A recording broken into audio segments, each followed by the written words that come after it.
नमस्कार।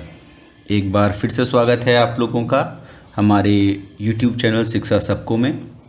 हम लोग NIOS की उच्चतर माध्यमिक कक्षा यानी इंटरमीडिएट का व्यवसाय अध्ययन विषय पढ़ रहे हैं। इस विषय के अंतर्गत हम लोग मॉड्यूल 8 पर हैं। मॉड्यूल 8 में का जो शीर्षक है वो है व्यापार एवं उपभोक्ता संरक्षण।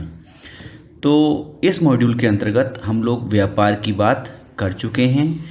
दोनों प्रकार के व्यापार की हमने बात कर ली है, चाहे वो आंतरिक व्यापार हो या बाह्य व्यापार हो। ठीक है ना। ऐसा व्यापार जो देश की सीमाओं के भीतर किया जाता हो और ऐसा व्यापार जो कि दो देशों के बीच किया जाता हो। ठीक है ना। तो आंतरिक व्यापार और बाह्य व्यापार हम दोनों पढ़ चुके हैं पाठ 22 और पाठ 23 में। अब जो हम पाठ पढ़ने वाले हैं पाठ 24, उसका शीर्षक है उपभोक्ता संरक्षण। तो इस पाठ में हम क्या पढ़ने वाले हैं? इस पाठ में हम पढ़ने वाले हैं कि उपभोक्ता क्या होता, कौन होता है, उपभोक्ता संरक्षण से क्या मतलब होता है, उपभोक्ता को क्यों संरक्षण की आवश्यकता होती है। ठीक है ना। तो ये बहुत महत्वपूर्ण एक कह सकते हो आप पार्ट है। क्यों?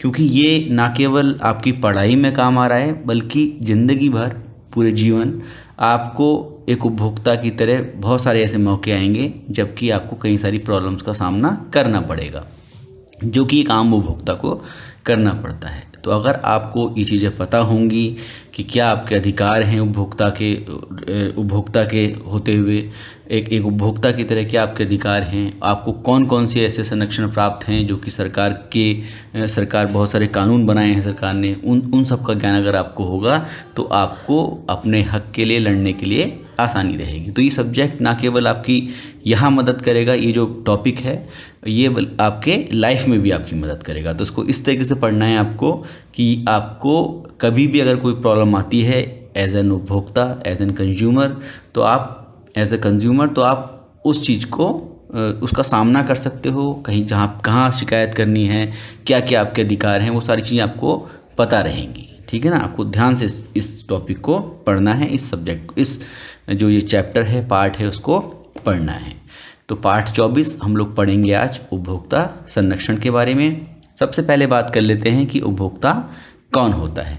तो उपभोक्ता उस व्यक्ति को कहते हैं जो विभिन्न वस्तुओं या सेवाओं का या तो उपभोग करता है, उनको यूज़ करता है, ठीक है ना, उपभोग करता है या फिर उनको उपयोग में लाता है। तो उपभोग का मतलब तो ये हो सकता है कि जो चीज़ें ऐसी हों जो एक बार कंज्यूम करने पर पूरी ख़त्म हो जाएं। ठीक है ना।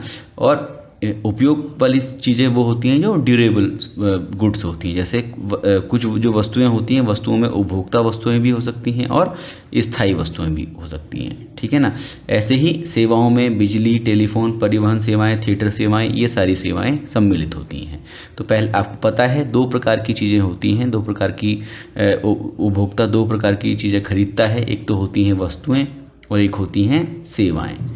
ठीक है ना। तो वस्तुएं और सेवाएं ये दोनों चीज़ें जो एक उपभोक्ता है वो किसी भी दुकान से या जो भी उसका प्रोवाइडर है, जो भी उसका ओनर है, उससे प्राप्त करता है। ठीक है ना। तो उपभोक्ता वस्तुएं और स्थायी वस्तुएं, और दूसरी होती हैं सेवाएं। तो अब हम आपके साथ मैं व्हाट्सएप नंबर शेयर करूंगा जो कि है 7895860757। इस व्हाट्सएप नंबर पर आप हमको शाम को 6 से 7 के बीच व्हाट्सएप कॉल के माध्यम से कॉल कर सकते हैं। साथ ही साथ आप हम लोगों को इस इंस्टाग्राम आईडी पर भी हमारे मैसेज के थ्रू कांटेक्ट कर सकते हैं। आपकी जो भी कोई प्रॉब्लम्स होंगी उसको हम अगर कुछ आपको समझ में नहीं आता है, कई सारे टॉपिक्स ऐसे होते हैं जो कि नहीं समझ में आ पाते हैं, वो सारी चीज़ें आप हमसे शेयर कर सकते हैं, जान सकते हैं। साथ साथ एक अनुरोध रहेगा कि महत्वपूर्ण प्रश्नों के बारे में आप हमसे ना ही पूछे तो अच्छा होगा, क्योंकि हम लोग जब मॉड्यूल ख़त्म होता है तो उसके आखिरी में महत्वपूर्ण सब प्रश्नों को डिस्कस करते हैं। ठीक है ना। और एग्ज़ाम में क्या आने वाला है ये हमको भी नहीं मालूम, क्योंकि एग्ज़ाम हम लोग सेट नहीं करते हैं एग्ज़ाम का पेपर। तो एग्ज़ाम के पेपर के लिए आपको खुद ही पढ़ना है चीज़ों को, जो हम पढ़ा रहे हैं उसके साथ साथ पढ़ते हुए चलिए, आपको आसानी रहेगी। ठीक है ना। फिर तो आप कोई सा भी सवाल कर लोगे, चाहे वो महत्वपूर्ण हो या ना हो।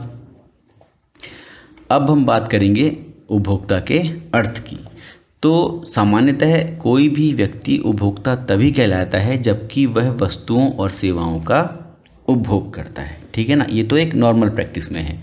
हम जैसे मान लीजिए टूथपेस्ट लाए और टूथपेस्ट अगर हमने यूज़ किया, ठीक है ना, तो हम उसके क्या हो गए, कस्टमर हो गए, उपभोक्ता हो गए, ठीक है ना। या फिर हम एक नाई की दुकान पर गए और हमने अपने बाल कटवाए, ठीक है ना, तो हम वहाँ पर भी क्या हो गए, कंज्यूमर हो गए, ठीक है ना। कंज्यूमर या कस्टमर जिसको आप कहोगे, हमने क्या किया वहाँ पर हमने सेवाओं का उपभोग किया, ठीक है ना। हमने नाई की सेवाओं का उपभोग किया, अपने बाल कटवाए बार्बर से।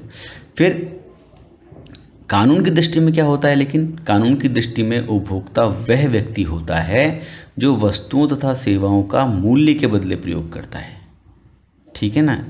अगर आप उसका पैसा चुका रहे हो, उसको मूल्य के बदले प्राप्त कर रहे हो, तो आप एक उपभोक्ता हो कानून की दृष्टि में। कानून की नज़र में उपभोक्ता वो व्यक्ति है जो कि वस्तुओं या सेवाओं को लेने के बदले में उनके एवज में पैसा चुकाता है, उनका मूल्य चुकाता है, ठीक है ना। तो उनको मूल्य के बदले प्रयोग करता है। तथा वह व्यक्ति भी है उपभोक्ता जो उपभोक्ता की सहमति से उन वस्तुओं और सेवाओं का उपयोग करता है, ठीक है ना। जैसे आप घर पे हो, आपका बड़ा भाई मान लीजिए कोई एक सामान लेके आया, ठीक है ना, एक टीवी ले आया मान लीजिए, तो आप उपभोक्ता कब बन जाओगे, उपभोक्ता बन जाओगे आप तब जबकि आपका भाई कहेगा ठीक है आप भी इसमें देख सकते हो, ठीक है, आप इसको यूज़ कर सकते हो। मान लीजिए भाई ने आपको दे दिया टीवी, अब आप उस टीवी के उपभोक्ता बन गए, ठीक है ना। क्यों? क्योंकि आप जो उपभोक्ता है, जिसने उसको ख़रीदा है, जो उसको मूल्य के बदले चुका के लाया है, मूल्य के बदले लेके आया है, उसकी सहमति से अब आप उसको यूज़ कर रहे हो,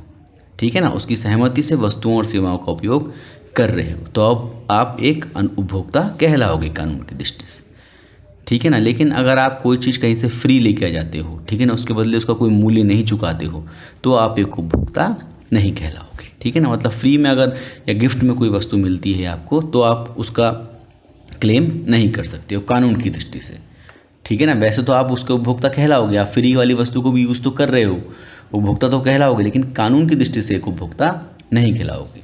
कानून की दृष्टि से केवल दो ही लोग उपभोक्ता कहलाएंगे, वो लोग जो कि मूल्य के बदले उसको लेके आ रहे हैं, और दूसरे वो लोग जो मूल्य के बदले लाए हुए लोगों की सहमति से उसको यूज़ कर रहे हैं, ठीक है ना, वो दो लोग कहलाएंगे। तो अब ये बात तो हुई एक जनरलाइज्ड बात, ठीक है ना। उपभोक्ता संरक्षण अधिनियम है एक 1986 का एक कानून है, ठीक है ना। ये कानून बनाया हुआ है सरकार ने 1986 में। उसके अंतर्गत वस्तुओं और सेवाओं के संबंध में उपभोक्ताओं की कुछ परिभाषाएं दी गई हैं, ठीक है ना। मतलब अलग अलग देने का मतलब ये है क्योंकि वस्तुओं और सेवाओं में अंतर होता है। तो वस्तु के उपभोक्ता कौन होते हैं? वस्तुओं के संदर्भ में उपभोक्ता का अर्थ है वह व्यक्ति जो वस्तुओं का मूल्य चुकाकर, ठीक है ना, ये बात बहुत महत्वपूर्ण है, वस्तुओं का मूल्य चुकाकर उसको क्रय करता है, खरीदता है, एवं वास्तविक क्रेता को छोड़कर अन्य व्यक्ति जो इन वस्तुओं का उपयोग करता है, लेकिन ऐसा वह क्रेता की सहमति से करता है, ठीक है ना। ये दोनों बातें वही आ गई जो हमने पीछे भी डिस्कस करी थी, कानून की दृष्टि में कौन उपभोक्ता कहलाएगा, ठीक है। तो इसको समझने में कोई बहुत मुश्किल नहीं है। वस्तुओं के संदर्भ में उपभोक्ता का अर्थ होता है वह व्यक्ति जो वस्तुओं को पैसा देकर खरीद कर लेकर आया है, उसको मूल्य चुकाकर उसने खरीदा है, क्रय किया है, और जो वास्तविक क्रेता है जिसने पैसा देकर खरीदा है, उसको छोड़कर अन्य ऐसे व्यक्ति भी उपभोक्ता हैं जो इन वस्तुओं का उपयोग तो करते हैं, लेकिन ऐसा वह क्रेता की सहमति से करते हैं, ठीक है ना। जिसने सामान खरीदा था उसकी सहमति से कर रहे हैं जो प्रयोग। अब सेवाओं के लिए उपभोक्ता कौन होता है? सेवाओं के संदर्भ में उपभोक्ता का अर्थ है, पहला दो अर्थ है, ठीक है ना, दो व्यक्ति उपभोक्ता हो सकते हैं। वो व्यक्ति जो सेवा अथवा सेवाओं को मूल्य चुकाकर प्राप्त करता है, बिल्कुल सेम वही परिभाषा है जो वस्तुओं के लिए थी, तथा इन सेवाओं से लाभान्वित होने वाला व्यक्ति, लेकिन ऐसा वह सेवाएं प्राप्तकर्ता की अनुमति से करता है, ठीक है ना। तो जिसने सेवाएं ली हैं, जो सेवा का भुगतान कर रहा है, उसकी अगर परमिशन से आप उसको यूज़ कर रहे हो तो आप भी एक उपभोक्ता कहलाओगे, ठीक है ना। तो सेवाओं के संदर्भ में भी लगभग एक जैसी ही परिभाषा है। उत्पाद चाहे वो वस्तुएं हों चाहे सेवाएं हों, उपभोक्ता की परिभाषा लगभग एक ही रहेगी। अब है उपभोक्ता संरक्षण की अवधारणा।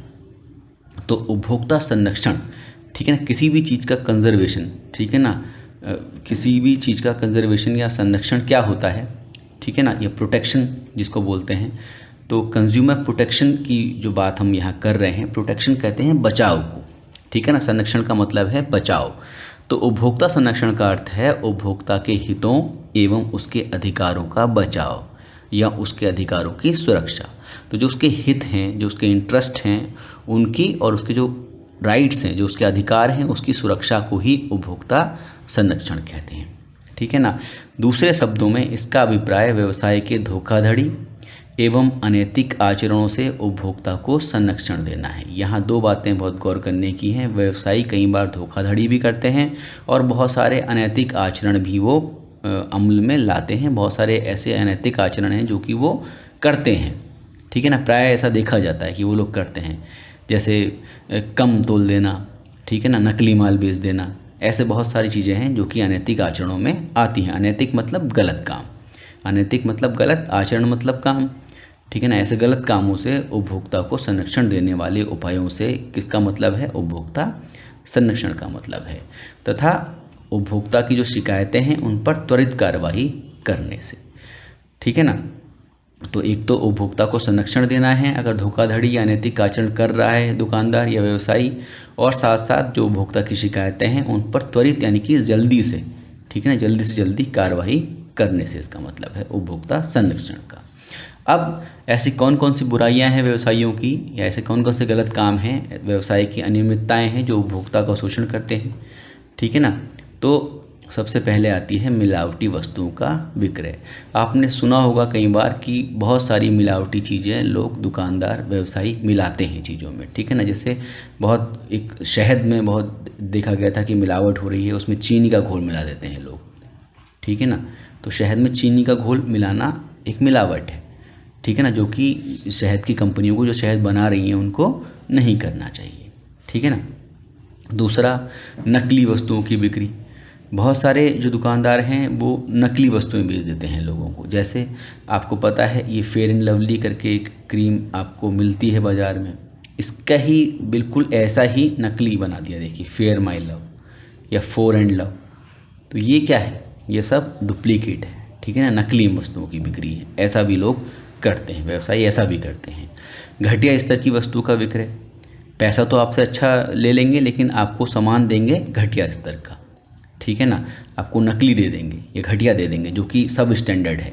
पैसा जो आप चुका रहे हो उस क्वालिटी का नहीं है, उस गुणवत्ता का नहीं है जो सामान आपको मिल रहा है। कम तोलने के लिए कम वजन के वेट और मापन का उपयोग करना। बहुत देखा जाता था कि तराजू में लोग हेरा फेरी कर देते थे, या जो बाट होते हैं, ठीक है ना, जिनसे कि आप तोलते हो, जिनसे भार नापते हो, उसमें कुछ गलती गड़बड़ कर देते थे। ठीक है ना। उसमें खोखल कर देते थे, उसके अंदर कुछ प्लास्टिक या कुछ भी ऐसा मटेरियल भर देते थे, वो भी गलत है। ठीक है ना। तो इनका उपयोग करना, ये काम भी व्यवसाय करते हैं। इसके साथ साथ जमाखोरी और काला बाजारी। तो जमाखोरी का मतलब क्या होता है कि बहुत सारा सामान इकट्ठा करके रख लेना ताकि बाज़ार में उस माल की शॉर्टेज हो जाए। बाज़ार में शॉर्टेज होगी तो क्या होगा? जब भी कभी किसी भी वस्तु की जो सप्लाई है, आपूर्ति अगर प्रभावित होती है तो उसके मूल्य बढ़ जाता है। ठीक है ना। तो उससे क्या होगा? उससे माल की कमी हो जाएगी, उसकी आपूर्ति कम हो जाएगी तथा मूल्यों में वृद्धि हो जाएगी। तो ऐसा भी लोग करते हैं जमाखोरी और कालाबाजारी के माध्यम से। साथ साथ उत्पाद के ऊपर जो पैसा लिखा हुआ है, जो MRP जो आपके प्रोडक्ट पे लिखा होता है, कभी आप देखना उस पर लिखा रहेगा MRP। ठीक है ना। उसको बोलते हैं अधिकतम खुदरा मूल्य। तो उसका मतलब है कि जो मैक्सिमम रिटेल प्राइस है उससे ऊपर दुकानदार को नहीं लेना चाहिए। अगर किसी एक पैकेट पर MRP 10 रुपये लिखा है तो इसका मतलब है दुकानदार मैक्सिमम आपसे 10 रुपये ले सकता है, लेकिन उत्पाद के निश्चित अधिकतम मूल्य से भी अधिक मूल्य वसूल कई बार व्यवसायी कर लेते हैं। वो गलत है, वो एक अनियमितता है। दोषपूर्ण वस्तुओं की आपूर्ति।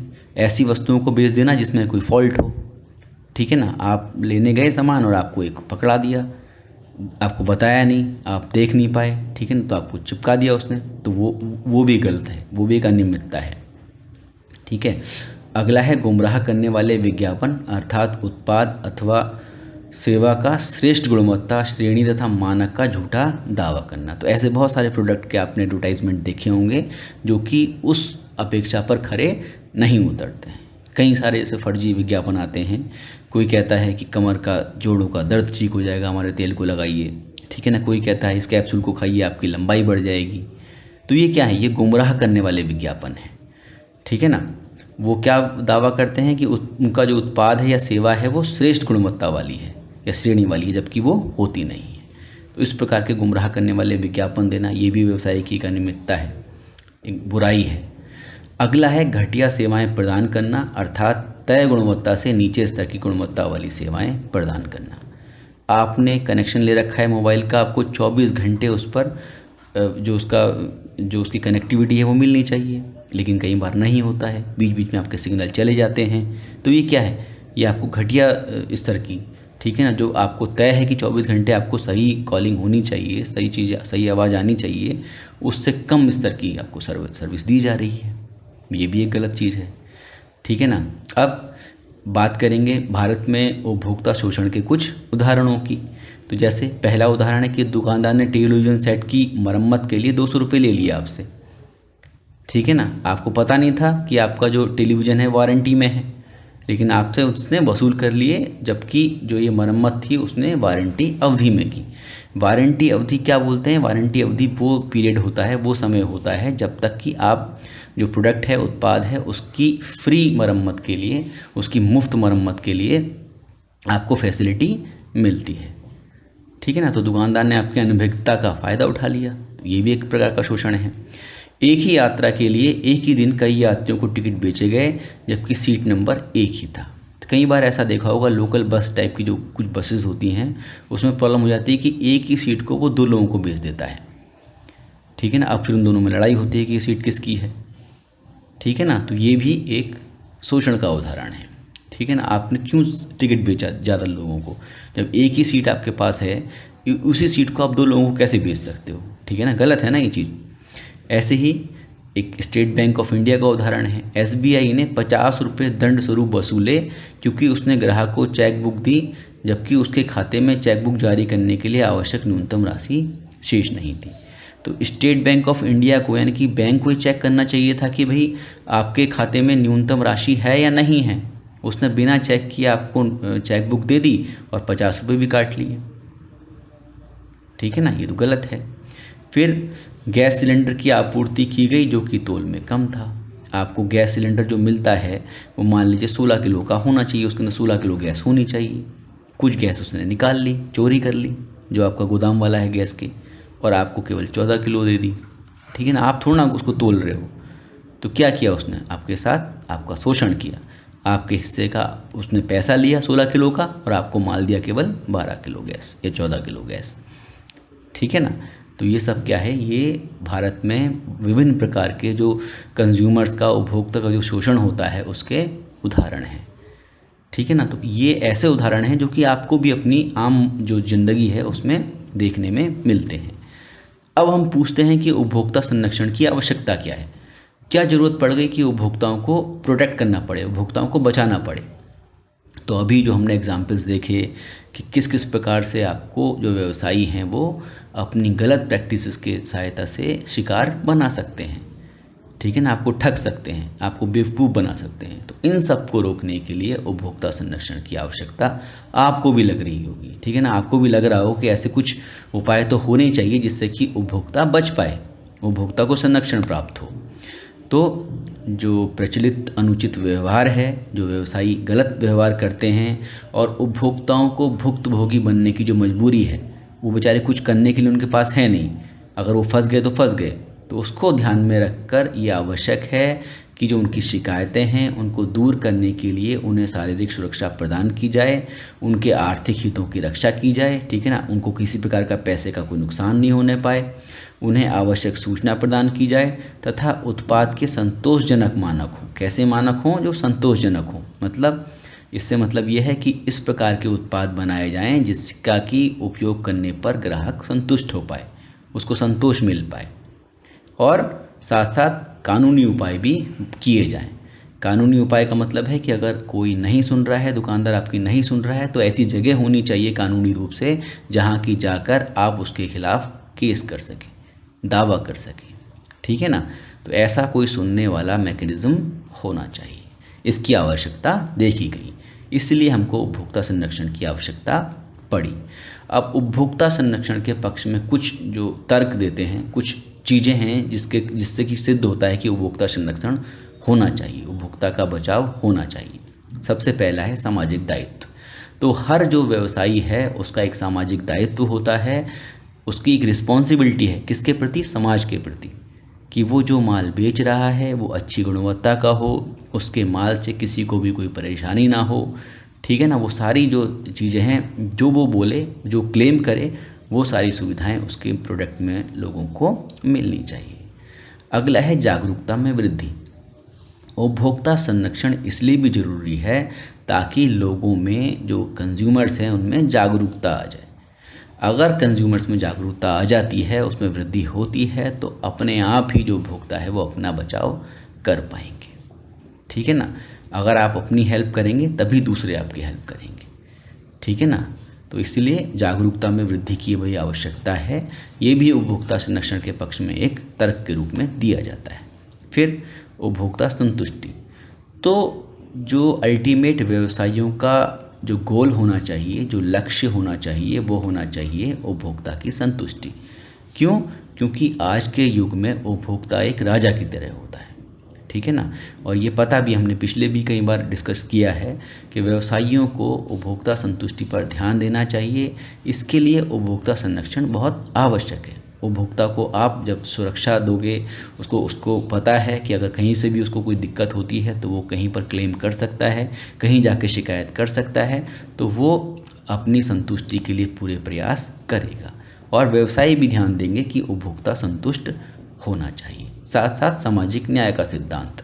सामाजिक न्याय का सिद्धांत ये कहता है कि हर एक के साथ न्याय होना चाहिए, ठीक है ना। भले ही वो छोटा सा एक कंज्यूमर है, छोटा उपभोक्ता है, या एक बहुत बड़ा उपभोक्ता है। बड़े और छोटे का मतलब है कि छोटा उपभोक्ता वो हो सकता है जो एक ब्रेड खरीद रहा है, बड़ा उपभोक्ता वो हो सकता है जो कि एक कार ले रहा हो, ठीक है ना।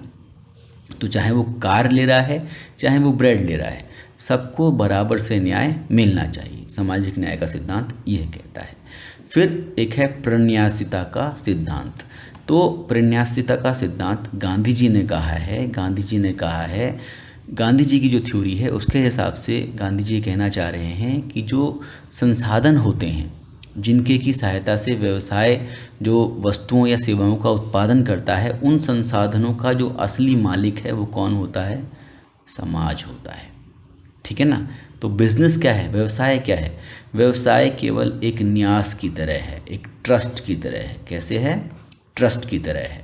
तो ट्रस्ट जो होता है वो केवल संपत्ति की देखरेख के लिए होता है, ठीक है ना। ट्रस्ट जो बनते हैं, बड़े बड़े लोग अपनी संपत्ति की देखरेख के लिए अपने जो अपना वो करके जाते हैं, वसीयत वगैरह करके आते हैं, तो वो ट्रस्ट को अपनी ज़मीन दे देते हैं, ट्रस्ट को अपनी संपत्ति दे देते हैं।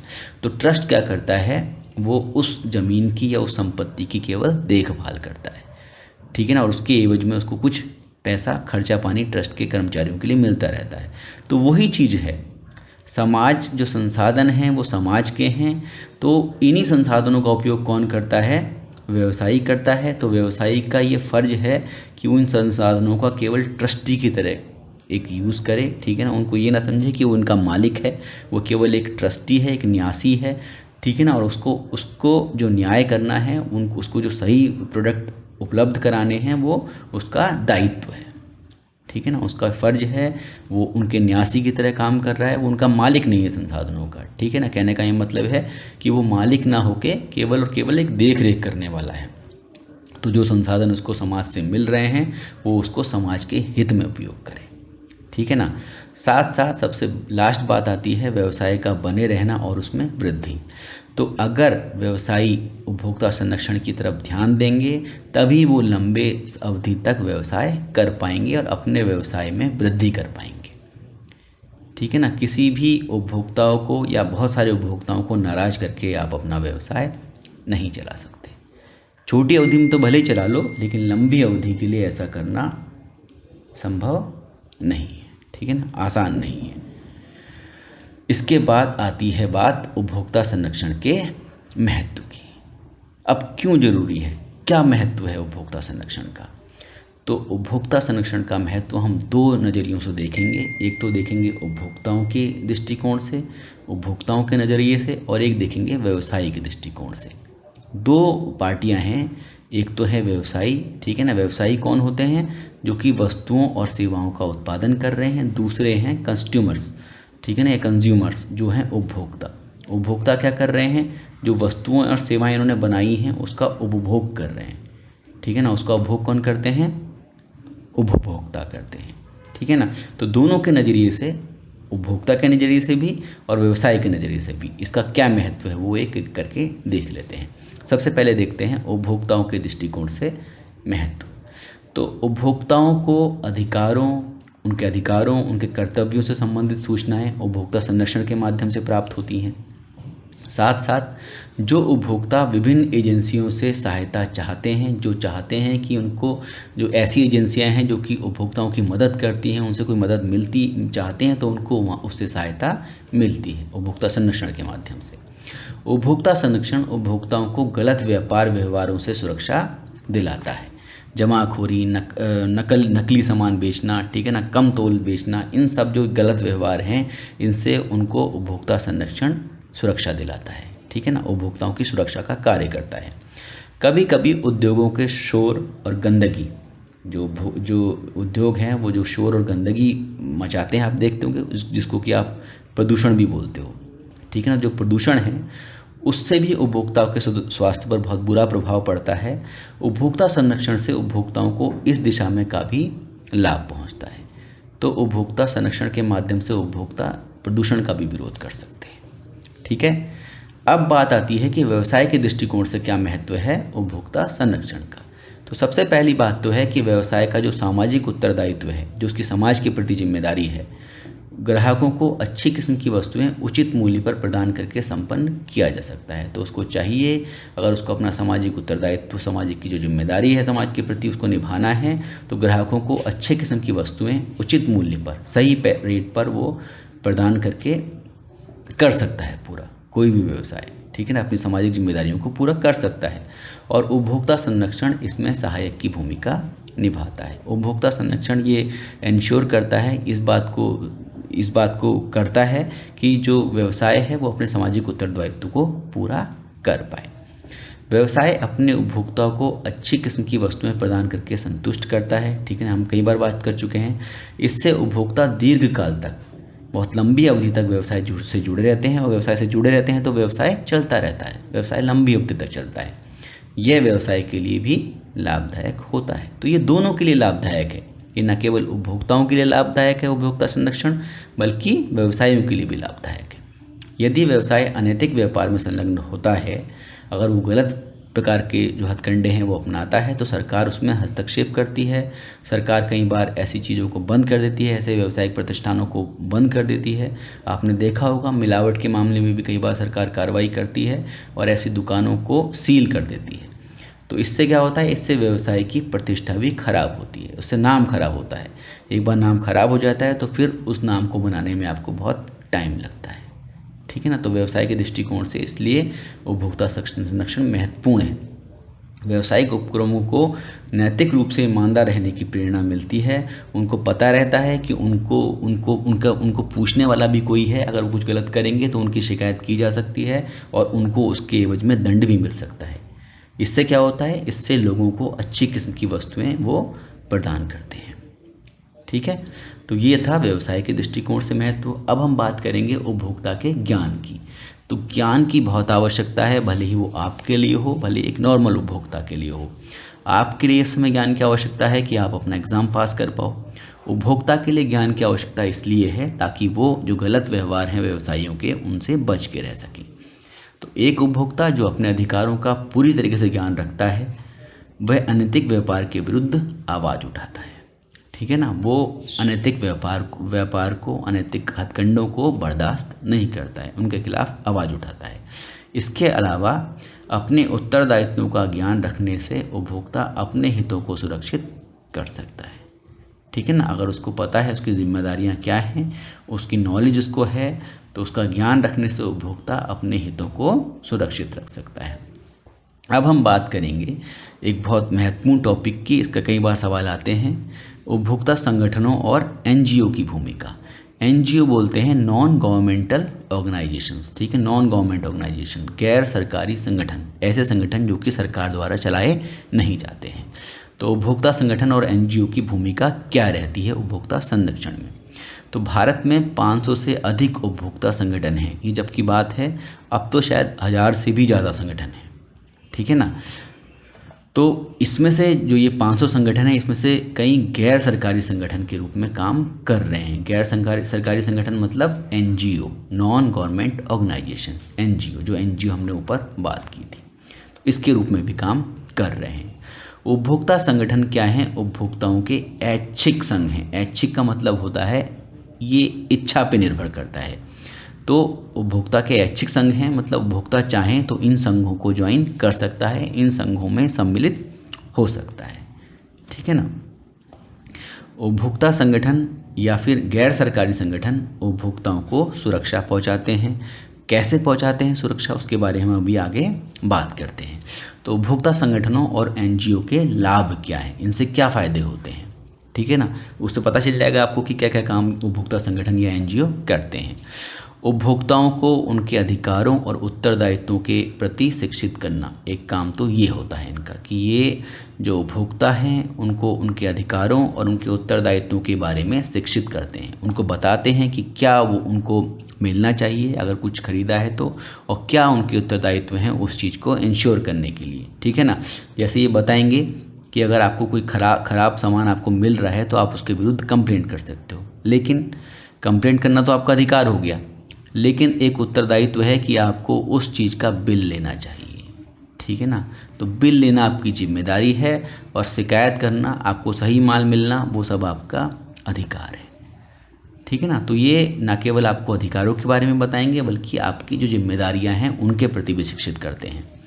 अपने अधिकारों को सुरक्षित करने के लिए उपभोक्ताओं को जो अधिकार प्राप्त हैं उसकी सूचना, उपभोक्ताओं से संबंधित विभिन्न विषयों पर सेमिनार, संगोष्ठी, इन सब का आयोजन भी जो उपभोक्ता संगठन और NGO हैं वो करते हैं। तो इन चीज़ों को बताने के लिए ये कॉन्फ्रेंसेस ऑर्गेनाइज करते हैं, सेमिनार ऑर्गेनाइज करते हैं, ठीक है ना। सेमिनार वगैरह क्या होते हैं? सेमिनार में एक ऐसा बैठक सी होती है जिसमें कि बहुत सारे उपभोक्ता शामिल होते हैं और उसमें कुछ एक्सपर्ट्स होते हैं, कुछ विशेषज्ञ होते हैं जो कि मंच से इन सबको बताते हैं, ठीक है ना, पूरी सभा को संबोधित करते हैं। तो वो क्या है? सेमिनार हैं, संगोष्ठियाँ हैं।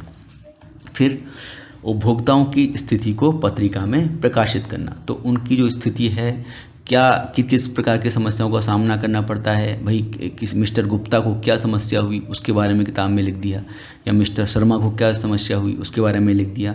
तो उपभोक्ताओं की स्थिति को पत्रिका में प्रकाशित करना, बहुत सारी चीज़ें पब्लिश करना, वो सब भी इनका काम है। फिर बहुत सारे प्रकार की फिल्में ये तैयार करते हैं ताकि लोगों का ज्ञानवर्धन हो पाए, लोगों को पता चल पाए, ठीक है ना। उनमें भोजन से संबंधित फिल्में भी शामिल हैं और प्रोडक्ट्स जो हैं, दूसरे उत्पाद हैं, उनसे संबंधित फिल्म भी शामिल हैं। तो ऐसी फिल्मों को तैयार करना भी इनका काम है। साथ साथ उपभोक्ताओं हेतु विभिन्न निर्देशन केंद्रों की स्थापना करना।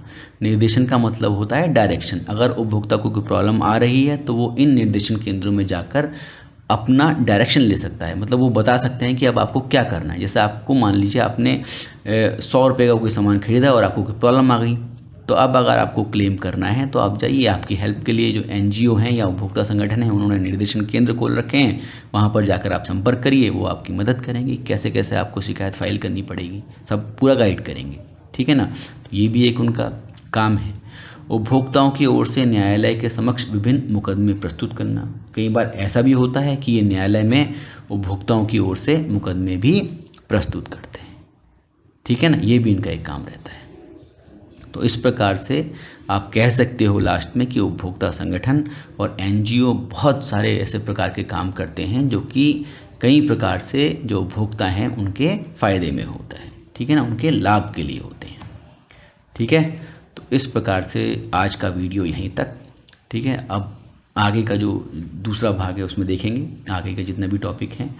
हमारा ये फिर वही व्हाट्सएप नंबर है, 6 बजे से 7 बजे का टाइम है, आप हमसे बात कर सकते हैं। कुछ समझ में नहीं आता है, कोई प्रॉब्लम होती है, मैसेजेस कर सकते हैं, मैसेज तो कभी भी कर सकते हैं। ये हमारा इंस्टाग्राम ID है, अगर आप चाहें तो आपके काम आ सकता है। साथ साथ आप लोगों से एक बार वही अनुरोध रहेगा कि अपने जानने वाले ऐसे लोग जो कि किसी भी हिंदी माध्यम के बोर्ड से पढ़ रहे हों उनके साथ हमारे वीडियोज़ को और हमारे चैनल को ज़रूर शेयर कीजिएगा। धन्यवाद, थैंक यू।